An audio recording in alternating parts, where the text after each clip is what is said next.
मी doctor Prabhakar Nagnath Kolekar, विभाग प्रमुख प्राचीन भारतीय इतिहास, संस्कृती आणि पुरातत्वशास्त्र, पुण्यश्लोक अहिल्यादेवी होळकर सोलापूर विद्यापीठ।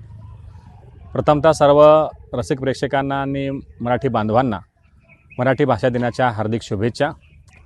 हा अत्यंत गौरवाचा आणि अभिमानाचा दिवस आहे आपल्यासाठी, कारण मराठी भाषेने आपल्याला एक जागतिक ओळख निर्माण करून दिलेली आहे आणि यावर्षी शासनाने मराठी भाषेला अभिजात भाषेचा दर्जा दिलेला आहे। या भाषेच्या माध्यमातून जो संवाद आपण करतो आहोत, तो संवाद हा फक्त कौटुंबिक नाही आहे, तो जागतिक लेवलवर जाण्यासाठी सुद्धा मराठी भाषेचं संवर्धन झालं पाहिजे असं मी मानतो। यासाठी म्हणून साहित्य, लेखन आणि संशोधन या क्षेत्रामध्ये आतापर्यंत ज्या साहित्यिकांनी काम करून ठेवलेलं आहे ते अत्यंत उल्लेखनीय आहे। पण आता तंत्रज्ञानाच्या जगामध्ये तरुण पिढीला पुन्हा एकदा मराठी भाषेकडे वळवायचे असेल तर आपण इंग्रजी भाषेला जशा अर्थाने मोठ्या मनाने स्वीकारलं आहे तसा मराठी भाषेला सुद्धा आपण अगदीच आपल्या आई आणि मावशीप्रमाणे टिकवण्यासाठी प्रयत्न करायला पाहिजेत। यासाठी विद्यापीठाने सुद्धा आता जे भाषा विभाग आहेत त्यांना बळ देण्यासाठी काम केलं पाहिजे आणि सध्या ते करतातच। परंतु त्याहून महत्त्वाचं म्हणलं तर जे प्रादेशिक साहित्य संमेलनं होतात, राष्ट्रीय साहित्य संमेलनं होतात किंवा जागतिक साहित्य संमेलनं होतात, त्यामध्ये नवनवीन विषय आल्या पाहिजेत आणि त्यामध्ये तरुणांचा सहभाग वाढला पाहिजे। यासाठी सुद्धा आपण सर्वांनी म्हणून प्रयत्न केले पाहिजेत।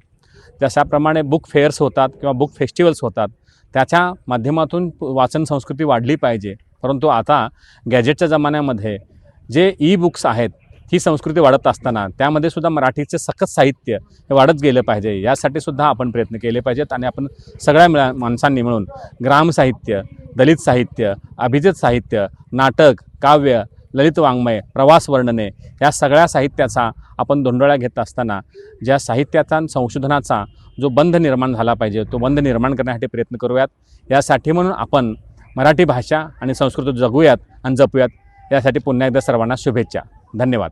मी डॉक्टर केदारनाथ काळवणे, संचालक विद्यार्थी विकास, पुण्यश्लोक अहिल्यादेवी होळकर सोलापूर विद्यापीठ सोलापूर। आपल्या सगळ्यांना माहीत आहे, ज्येष्ठ कवी आणि ख्यातनाम लेखक कुसुमाग्रज तथा विष्णू वामन शिरवाडकर यांच्या जयंतीदिनी आपण राजभाषा दिन तथा मराठी भाषा दिन उत्साहात साजरा करतो। 2000 वर्षापासूनची दीर्घ अशी परंपरा मराठी भाषेला आहे आणि जवळपास 1000 वर्षापासून या भाषेमध्ये अत्यंत उत्तम दर्जाचं असं साहित्य निर्माण होतं आहे। मानव साहित्य असेल, वारकरी संप्रदाय असेल, पंडिती साहित्य असेल, शाहिरी साहित्य असेल किंवा आधुनिक काळामध्ये कविता, कथा, कादंबरी, नाटक, चरित्र, आत्मचरित्र अशा विविध प्रकारच्या दालनांनी मराठी साहित्य हे समृद्ध झालेलं आहे। आणि स्वातंत्र्याच्या नंतर 60च्या नंतर गावखेड्यातील विविध स्तरावरून मोठ्या प्रमाणात लेखन जे आहे ते मराठी भाषा आणि साहित्यामध्ये झालेलं आहे। तर जागतिक पातळीवर एक भाषा म्हणून उच्च असं स्थान मराठी भाषेला आहे। त्यासोबतच देश पातळीवर सुद्धा मराठी भाषा आणि या भाषेतलं साहित्य जे आहे त्या साहित्यानं एकूणच साहित्यसृष्टीला महत्त्वाचं मूलभूत अशा प्रकारचं योगदान दिलेलं आहे। या भाषेतील ज्या वेगवेगळ्या प्रकारच्या बोली आहेत, या बोलींनी ही मराठी भाषा समृद्ध झालेली आहे। आणि कोणतीही भाषा जेव्हा समृद्ध असते तेव्हा तिची परंपरा आणि संस्कृतीसुद्धा समृद्ध असते। तर या भाषेनं मराठी संस्कृतीला आणि एकूण भारतीय संस्कृतीला विकसित करण्याचं काम या देशातील प्रथा, परंपरा आणि जे सांस्कृतिक संचित आहे ते टिकवून ठेवण्याचं काम जे आहे ते गेल्या 2000 वर्षापासून केलेलं आहे। तेव्हा या आजच्या दिनी मराठी भाषा दिनाच्या, राजभाषा दिनाच्या आपल्या सर्वांना मनपूर्वक शुभेच्छा। जोपर्यंत माणूस कोणतीही भाषा बोलत असतो तोपर्यंत ती भाषा जिवंत असते आणि जगाच्या पातळीवर मराठी भाषिकांची बोलणाऱ्यांची संख्या ही अधिक असल्याने या भाषेचं जे भवितव्य आहे हे उज्ज्वल आहे।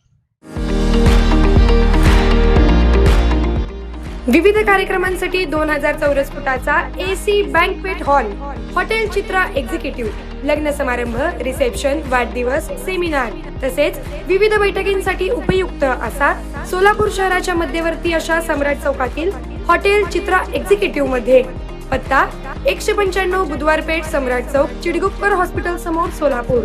संपर्क 8956 03 31 00 आणि 8956 03 3101.